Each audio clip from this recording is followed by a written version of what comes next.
ভুক্তভোগী মানুষ পায়, দেখা যায় প্রতিবন্ধী ভাতা নেয় ভালো মানুষ, এইগুলো যেন না পায়। এখন অন্তত আপনারা ইউনোকে ডিসিকে কমপ্লেন দেবেন। বিশেষ করে এই গণ অভ্যুত্থান পরবর্তী রাজনীতিতে মানুষ চায় একটা পরিবর্তন।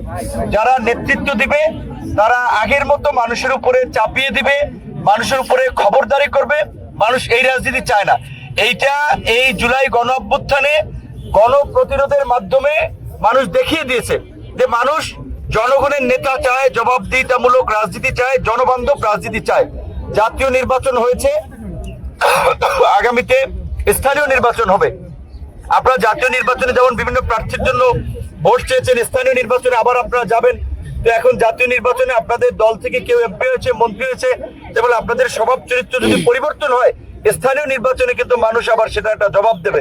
তো কাজেই আপনাদের প্রতি অনুরোধ থাকবে, আমরা জনগণের প্রতি যে জনগণের রাজনীতি করার জন্য একটা নতুন বাংলাদেশ বিনির্মাণ করার জন্য, যেখানে সকল নাগরিকরা দলমত নির্বিশেষে তাদের মর্যাদা এবং অধিকার নিয়ে বাস করবে, দেশে আইনের শাসন থাকবে, আইনের দৃষ্টিতে সকল নাগরিক সমান সুযোগ লাভ করবে, কোনো মানুষ আক্রান্ত হলে আইনের আশ্রয় লাভ করবে।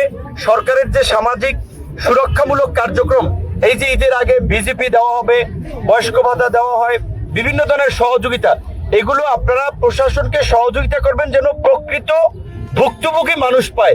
দেখা যায় প্রতিবন্ধী ভাতা নেয় ভালো মানুষ, এইগুলো যেন না পায়। এখন অন্তত আপনারা ইউনোকে ডিসিকে কমপ্লেন দেবেন যে এই লোকটা ভালো, এই লোকটা সচ্ছল, সেই সহযোগিতা পাওয়ার যোগ্য না, তার এটা বিবেচনা করেন।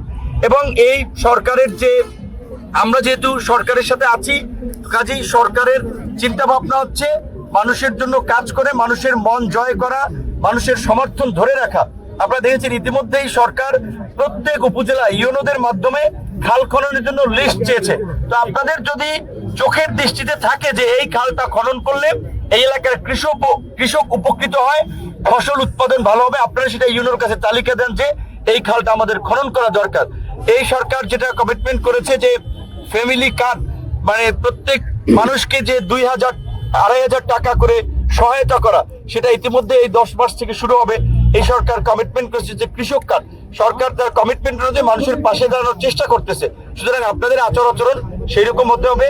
আপনারা আজকে দাঁড়িয়েছেন রোদ্রের মধ্যে কষ্ট করে, এটা আমার আপনাদেরকে ধন্যবাদ জানাই। আর একটু শৃঙ্খল হতে হবে এবং একটু সুশৃঙ্খল ভাবেই কার্যক্রমগুলো করতে হবে, নাহলে তো মানুষ আপনাদের ডাকে আসবে না, মানুষ আপনাদেরকে সম্মান করবে না।